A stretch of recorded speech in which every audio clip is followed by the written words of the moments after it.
Hi, this is Spud TV again. I'm John Cornett. I'm the host. Everything in Idaho with Bud on it, or anything in Kuna with gravy. I would like to introduce my son, Jeremy Paul Cornett. If he's my co-host today, and then if you bring the camera back to me, I'm going to introduce my friend, Roger. Can you introduce yourself and your title? I'm Roger Gibson. I have a degree in agronomy, Dr. Roger Gibson. That's good. And Yeah, okay, so that's your degree. I'm proud of the degree. But you're here to talk to me about what today? We're here to talk about the prison ministry and what the chaplains and the spiritual advisors do in the state prisons. And who's our guest next to you? I know him too. Sean DeLisle. And Sean, what's your experience with? Well, I've had a experience being in prison, and Roger here is a friend of mine that I've known since I was 19 or so, and he's been in the ministry a long time, and we're friends out here on the streets. Out in the real world? Yes. So Roger is a person that goes in the prison as a minister. You were a reciprocal, maybe not from Roger, but from other people that did the same. Yes. Weren't you telling me that you accepted the Lord? Yes, I was in Walla Walla prison in Washington State in 1998. I came to know the Lord. And what were you in prison for? For grand theft. Oh, really? And so it was like a year after you got in there, you started looking into the Lord, and you.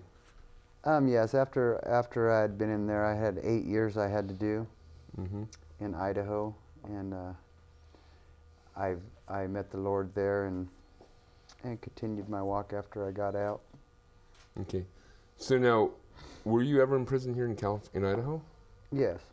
Well, when were you? I was here for 8 years. For 8 years, okay. Yeah. So Roger, tell me about how you got involved with the ministry. How did you get your religious experience? How did you get involved with the Lord in the first place? Well, I graduated from high school, and I accepted the Lord at that time. Started working in the church, and when I got married, my wife and I started working the streets of Chicago. On your own? On my own.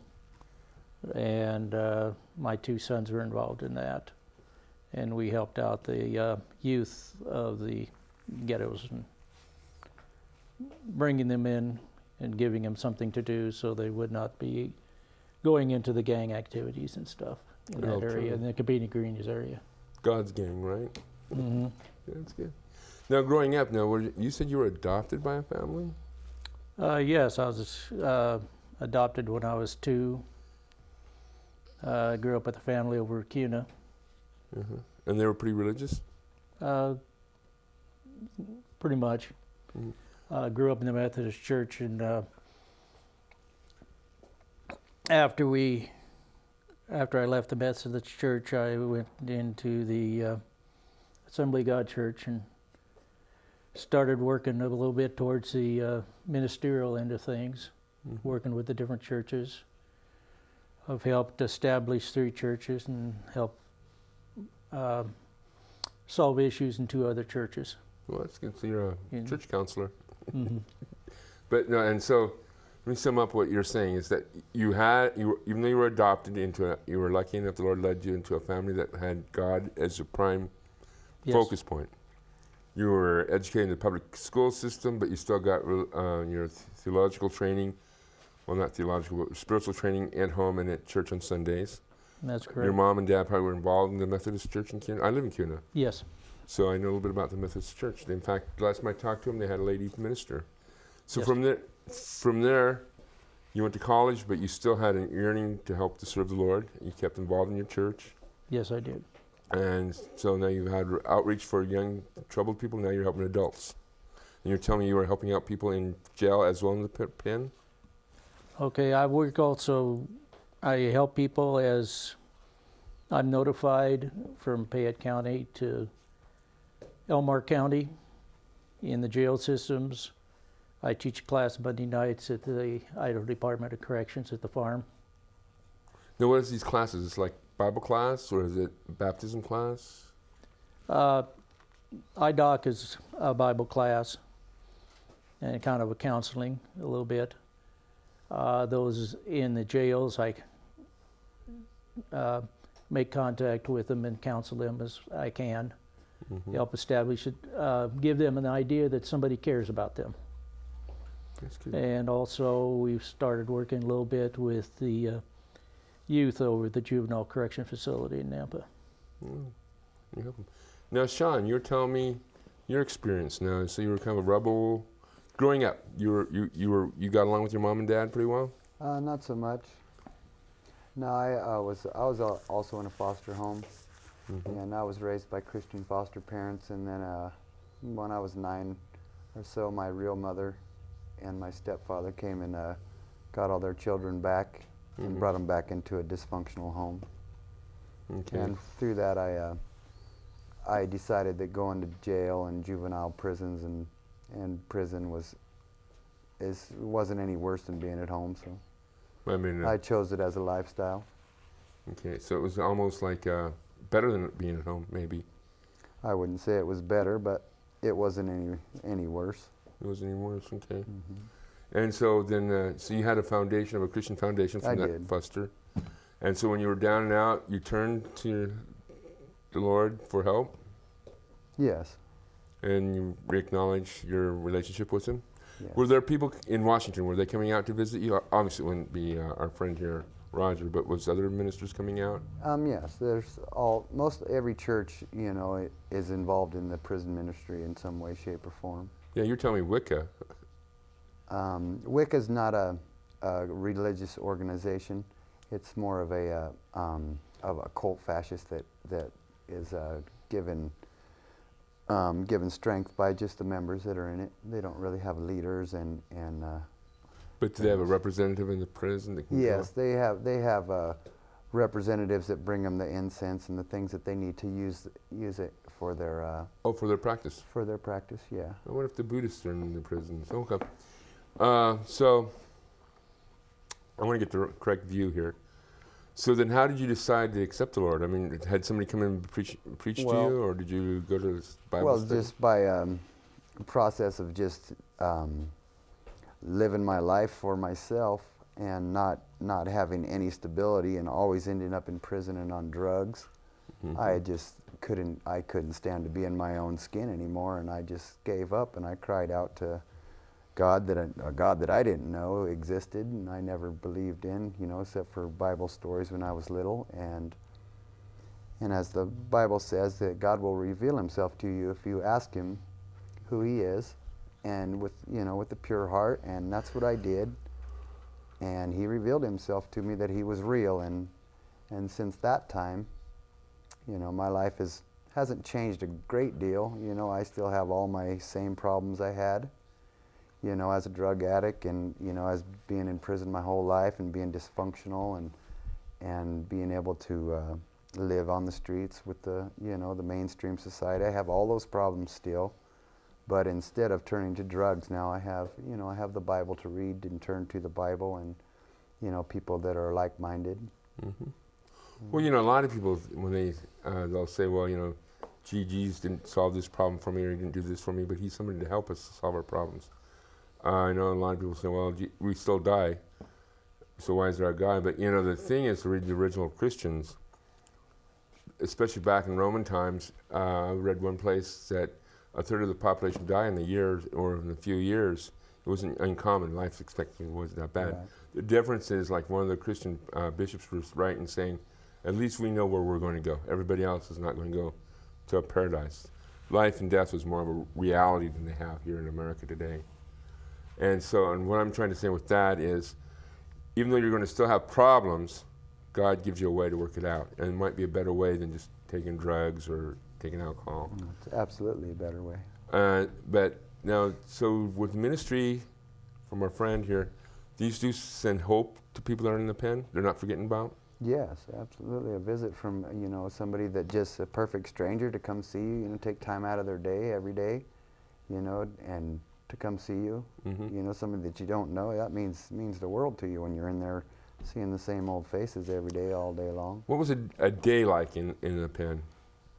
I guess it would be like a day spent in this room here that we're in, and The whole day? yeah, just not be able to do anything or go anywhere other than where somebody tells you to go and tells you what to do and when to do it, when to eat, when to sleep, when to, you know, that's just... If I wanted to go get after the cameras are off, I can go in, get me a glass of water and drink it.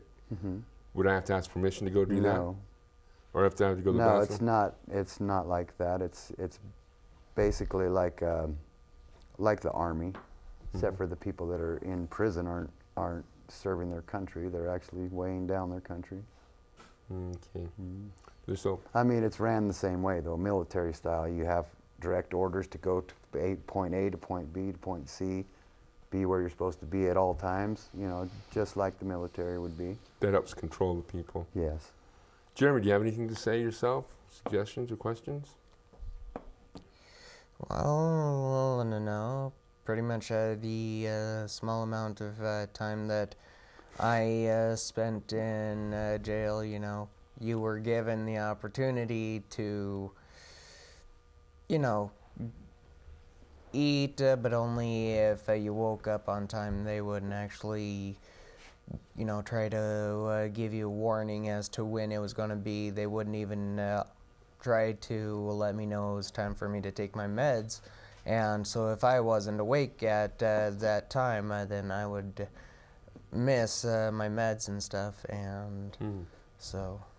So now, did you have any experience with people coming in and visit you for, I forgot you were in jail. I didn't know about that. Surprise, surprise. Good. Did you have anybody come visit you in jail, in the ministry or anything? No. Actually, no, I never had anybody do that, but there was one instance where I wound up in, you know, hospital, and pastor came all the way down from Cambridge, you know, to Boise to visit me. What religion? You know, honestly, I can't remember. Was he Seventh-day Adventist or? No. Seventh-day Adventist, right? No, not an Adventist, but just a friend, you know, and he took the time to come on down, and like he said, you know, when things are really going rough for you and you have some spiritual counselor, you know, to come down and give you words of encouragement, words of hope. Even in the darkest times, you still feel the presence of God inside of you, and you know that you have something to live for and something to look forward to. So Roger, now how do you feel about it when you're ministering to these people? Now realize if you've been put in the wrong home, or if you maybe stayed with your birth mother and dad, your choices might have been different. Oh, definitely they would have been. What we try to do is to show them friendship, you know, and get acquainted with them. We try to teach the gospel to them and help them out with their problems as much as we can. You know, we have certain limitations, rules we have to follow. But we do the best we can. What are some of the rules? We can't, the inmates would like us to write their families and stuff for them and So stuff like that, and we're not allowed to make contact with their families other than if we're studying a class in the system, I can send a book to their family so that they can study it and talk with their spouses, you know, when they make the local phone calls and stuff. That makes sense. Okay, so now if let's say Sean was in the pen and I knew you, I'd say, hey, Roger, give Sean this book. You couldn't deliver it for him, for me?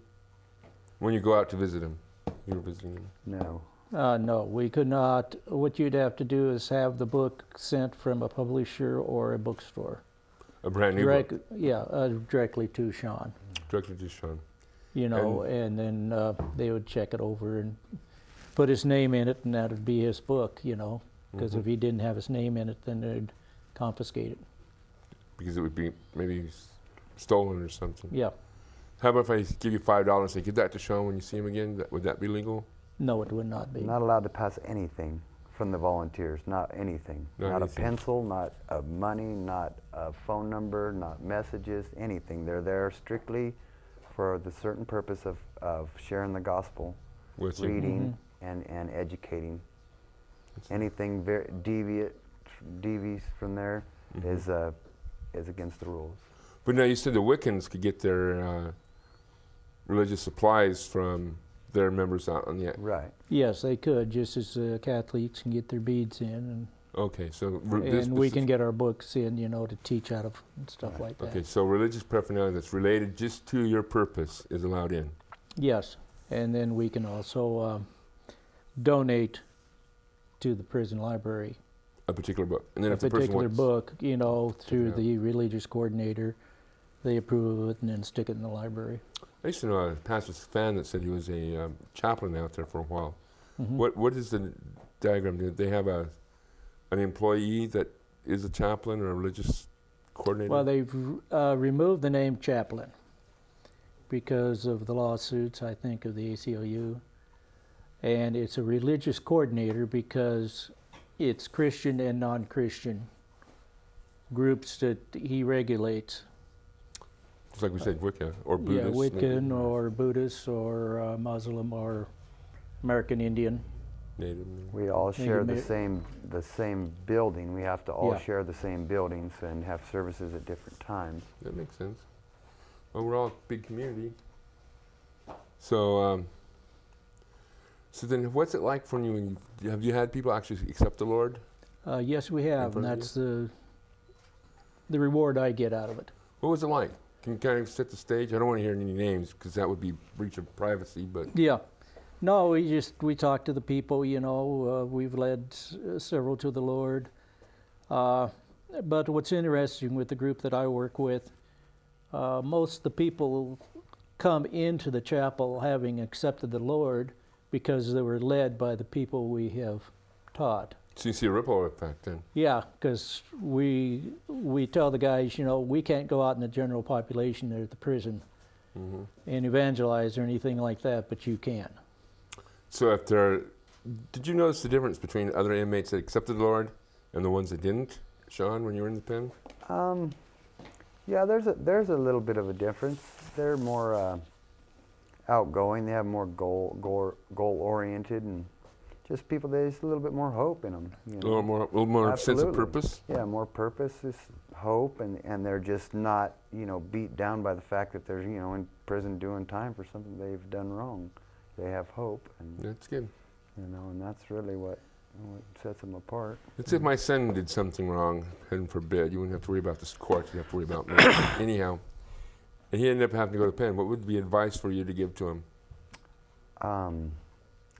Read the Bible since you have time to do it. You know, read the Word, and you know, and ask God if He's real, and see for yourself. You know. Yeah. Now you're. That'd be my advice to anybody in prison or out. Okay. So read the Bible, get to know the Lord, pray, get a hold of people like Roger here, Absolutely. and make contact that way. Maintain contact with your family. Didn't your brother know somebody that shot a cop once and ended up in the life in pen? Yeah. We don't want to say names, but tell a little bit about that. Well, when my brother was a teenager, he, you know, him and a couple of friends decided it would be cool to go out and join one of the gangs over there in Nampa. And then one day, one of his friends, you know, went and stole a car and got into a high pursuit chase and got pulled over by a cop and shot him. The cop was like from Pad or something, wasn't it? I can't remember. It was over 15 years ago. And so then it wasn't until about 2 years after his friend went to prison that we started receiving letters from him The friend? saying, yes, saying that he had, you know, accepted Christ, you know, and just talked about how amazing just the feeling of being relieved of his sins, you know, and how refreshing it was for him, considering all the amount of trouble he had been into that led up to that experience, you know. And my brother, unfortunately, decided to take a different route and eventually got out of the gang, but moved up to McCall, and it wasn't until recently that he actually started going to church himself, you know. But he's had his own business. Now, even though he's your whole brother, he's not my son, right? He's my half-brother, but yeah. Well, we don't, technicalities. He's still 100% brother, though, right? Tit for tat, yeah. And your sister, you know, she's your half-sister, she's your whole, you know, she's 100% sister, right? Yes. I had a half-sister, and I'd argue this thing, nah, she's my sister. But they're not related to me. Yeah. Now, one question I did have was how exactly, you know, do you start in with the message of, you know, forgiving the, you know, Jesus's Who are you asking the question to, Jeremy? What? Which one are you asking the question to? Roger. Roger, okay. And what was the question specifically? Well, as far as preaching the message of the forgiveness of sins. My approach, the way I handle it, and everybody has a different approach, is that I go in there, win the trust of the people,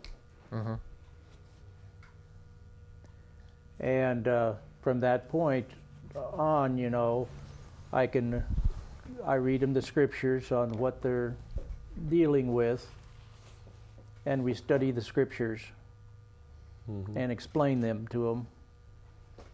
And at that point, you know, we can go from that point on. Some of them have gone on to become ministers. We have several of the inmates have gone on to become pastors. One has become an assistant superintendent of his denomination, a district superintendent, you know, and they were both into the drug culture, and they ran crack houses and stuff like that in the past, and now they're preaching the gospel. We have a lot of people who have come out. One of them is now the foreman of the business he joined, and making good money, raising his family now. Prison what it has done is it opened the door to these people to have time away from everything, all other influences, and have a chance to sit down and study the scriptures and make a decision on where they are at in their life walk and what direction they want to go when they get out.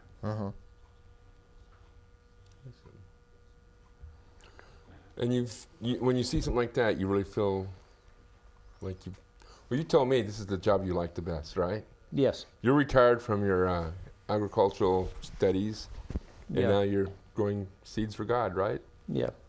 There's good seeds and there's bad seeds. I had 22 years in the Air Force and 15 years in the state, you know, in agriculture. And this is more fun. That's good. Well, you know, there's more rewarding.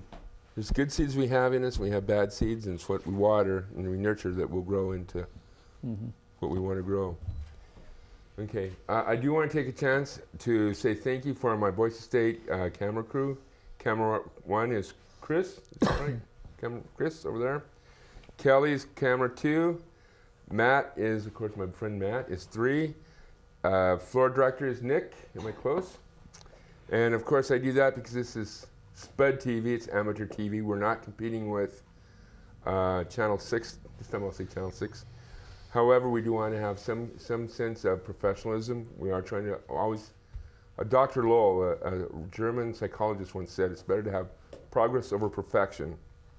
If you were perfect, you didn't have to worry about practicing. But we want to grow in this like we do with everything else. We have the 2-minute warning. I do want to take a chance.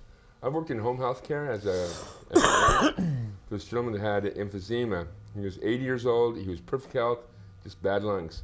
Had a nurse come in, ragging him every time. He'd be sitting there with his cigarette smoking and taking his oxygen. And this nurse was ragging him. And then I went out